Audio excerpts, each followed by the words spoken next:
오늘의 주요 뉴스 함께 살펴보겠습니다. 첫 번째 소식입니다.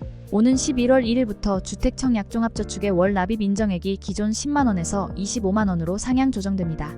이는 공공주택 분양을 원하는 가입자들이 납입액을 더 많이 인정받아 경쟁에서 불리해지지 않도록 하기 위한 조치입니다.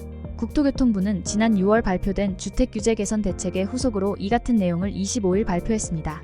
현재 가입자는 월 2만원에서 50만원까지 납입할 수 있지만 공공분양주택 당첨자 선정 시에는 10만원까지만 인정받았습니다. 특히 전용 면적 40제곱미터를 초과하는 공공분양주택 일반 공급에서는 납입액이 많은 순서대로 당첨자를 선정합니다. 수도권 주요 공공분양주택의 당첨선은 저축 총액 1,500만원에서 2천만원 사이로 경쟁이 치열한 상황입니다. 정부가 납입 인정액을 높인 이유는 이러한 경쟁 속에 청약을 포기하는 사람들이 늘면서 가입자 수가 줄고 있기 때문입니다. 7월 말 기준 주택청 약종합저축 가입자는 약 2,549만 명으로 1년 전보다 약 34만 명이 감소했습니다. 또한 주택청 약종합저축의 소득공제 한도가 기존 240만원에서 300만원으로 상향되면서 정부는 월 납입 인정액을 높여 소득공제 혜택을 더 크게 받을 수 있도록 했습니다. 다만 부동산 업계는 이번 조치가 일부 가구에 경제적 부담을 줄 수 있다는 우려를 표했습니다. 한편 11월 1일부터는 민영 공공주택 중 하나만 청약할 수 있었던 기존 통장을 주택청 약종합저축으로 전환할 수 있으며 9월 23일부터 금리도 2.0과 2.8%에서 2.3과 3.1%로 인상되었습니다. 다음 뉴스입니다. 신성한 한국은행 금융통화위원은 25일 기자간담회에서 가계부채가 안정될 때까지 금리 인하를 서두를 수 없다는 입장을 밝혔습니다. 신 위원은 가계부채 상승 모멘텀이 확실히 둔화되지 않는 상황에서 금리 인하를 기다릴 여유가 없다고 말하며 한국 경제가 그만큼 녹록지 않다고 평가했습니다. 그는 10월 금융통화위원회 회의를 앞두고 의사결정을 어떻게 해야 할지 모르겠다며 가계부채와 주택시장의 향방에 대한 고민을 드러냈습니다. 9월 들어 주택시장과 가계부채가 둔화되는 신호가 나타났지만 이는 일시적인지 아니면 추세적으로 이어질지에 대한 불확실성이 여전하다고 설명했습니다. 또한 신 위원은 미국 연방준비제도의 빅컷과 관련해 한국과 미국의 상황이 다르다며 한국은 위험이 부각된 상황이라 선제적 금리 인하 조치를 취하기 어렵다고 덧붙였습니다.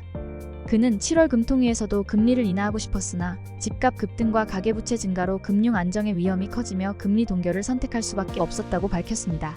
신 위원은 주택이 국민 경제에서 주식보다 훨씬 중요한 자산으로 주택가격 상승과 가계부채 증가가 경제에 심각한 충격을 줄 수 있음을 경고했습니다. 다음 뉴스입니다. 윤석열 대통령의 배우자 김건희 여사에게 명품 가방 등을 선물한 최재형 목사에 대해 검찰 외부 위원들은 청탁금지법 위반 혐의로 기소해야 한다는 결론을 내렸습니다. 이는 검찰 수사팀이 직무 관련성이 없다고 판단한 기존 결론과 달리 직무 관련성을 폭넓게 해석해야 한다는 의견을 반영한 것으로 보입니다. 비록 수사심의위원회의 결론은 권고적 효력에 불과하지만 검찰의 기존 결론과 상반된 의견이 제시되면서 수사팀의 고민이 깊어질 전망입니다. 수심위는 최 목사의 청탁금지법 위반, 명예훼손, 주거침입, 위계공무집행방해 혐의에 대해 심의했으며 청탁금지법 위반 혐의에 대해서만 기소 처분을 권고했습니다. 나머지 혐의들에 대해서는 모두 불기소 처분을 권고했습니다. 쟁점은 최 목사가 김건희 여사에게 건넨 명품 가방 등의 선물이 대통령 직무와 관련이 있느냐는 것이었습니다. 최 목사 측은 해당 선물들이 김창준 전 미 하원의원의 국립묘지 안장 등과 같은 현안 해결을 위한 청탁의 일환이었다고 주장했습니다. 반면 검찰 수사팀은 확보된 증거로는 직무 관련성을 인정하기 어렵다며 선물은 감사 표시나 접견 수단에 불과하다고 반박했습니다. 수심위는 표결 끝에 최 목사의 청탁금지법 위반 혐의에 대해 기소를 권고했으며 이는 대통령의 직무 범위와 청탁금지법상 직무 관련성을 폭넓게 인정한 결과로 해석됩니다. 그러나 수심위의 결론이 권고에 불과한 만큼 검찰은 이를 반드시 따라야 하는 의무는 없습니다. 검찰은 수사 결과를 바탕으로 최종 결론을 내릴 예정입니다. 다음 뉴스입니다. 경기도 4대 전통시장 중 하나인 일산 전통시장 상인들이 큰 걱정에 빠졌습니다. 일산 동구 중산동에 마트킹이라는 마트가 들어설 예정이기 때문입니다. 상인회 등 소상공인 단체 300여 명은 지난 6일 고양시청 앞에서 입점 반대 집회를 열었지만 마트킹 일산점은 고양시 경관심의를 통과하며 입점 절차가 계속 진행 중입니다. 마트킹은 소상공인들 사이에서 저승사자로 불립니다.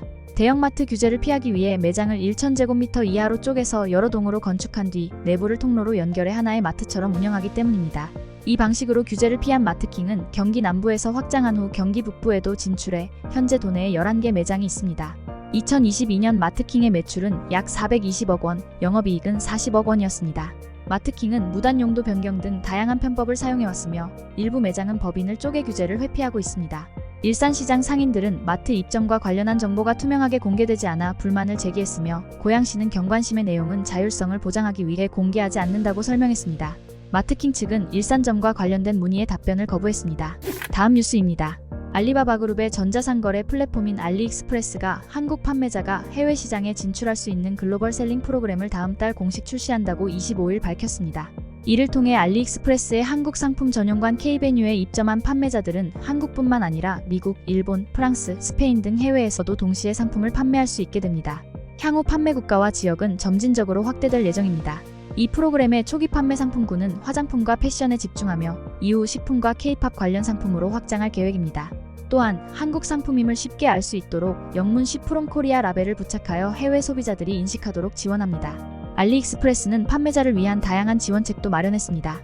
입점 판매 수수료와 보증금을 5년간 면제하고 한국어 지원 및 무료 다국어 번역 시스템을 제공해 외국어 부담을 줄였습니다.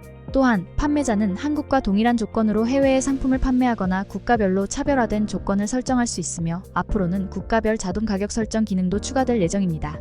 정산은 상품 배송 완료 후 15일 이내에 이루어지며 결제는 알리페이 인터내셔널을 통해 미국 달러화로 진행됩니다. 글로벌 배송은 한국 우체국이 담당합니다. 이번 글로벌 셀링 프로그램을 통해 한국 중소기업과 소상공인들은 알리익스프레스의 광범위한 글로벌 네트워크를 활용하여 해외 시장에 쉽게 접근하고 판로를 확장할 수 있을 것으로 기대됩니다. 다음 뉴스입니다. 스위스에서 자살 캡슐 사르코가 처음으로 사용되면서 조력 자살 논란이 다시 불거졌습니다.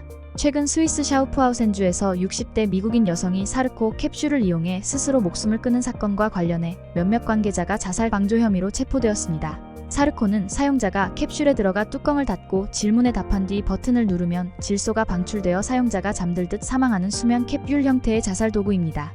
이 캡슐은 필립 니추케 박사가 고안했으며 이번에 처음 사용되었습니다.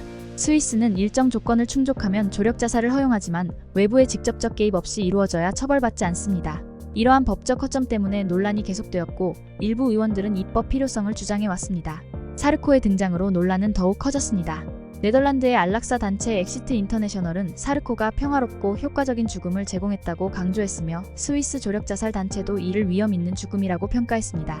그러나 스위스 당국은 사르코가 법적 안전 기준을 충족하지 못했다며 유통을 허가하지 않았고 처벌 가능성을 시사했습니다. 마지막으로 날씨입니다. 27일 금요일인 내일은 전국에 가끔 구름이 많은 날씨가 예상됩니다.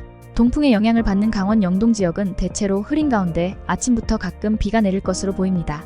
또한 경상권 동해안 지역에도 비가 예상되며 대구와 경북 지역은 오후부터 국지적으로 소나기가 내리는 곳이 있겠습니다. 아침 최저기온은 16도에서 22도 사이로 비교적 선선한 날씨를 보이겠으며 낮 최고기온은 22도에서 30도까지 올라 일교차가 크게 벌어질 전망입니다. 날씨였습니다. 오늘의 주요 뉴스는 여기까지입니다. 구독과 좋아요, 알람 설정은 뉴스 제작에 큰 힘이 됩니다. 시청해주셔서 감사합니다.